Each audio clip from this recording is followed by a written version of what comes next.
If you're setting up a professional email and productivity suite for your business, Google Workspace Business Starter is a great place to begin.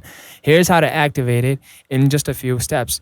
First, go to workspace.google.com and click Get Started. You'll be asked to enter your business name, number of employees, and your contact information. After that, you will be prompted to create your first user account, which will be also your admin.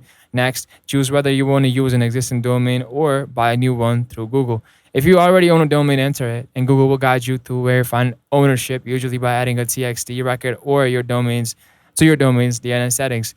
Once you have it verified, you'll land in the Google Admin Console. From here, you can set up business email accounts, manage users, and activate core services like Gmail, Drive, Calendar, and Meet.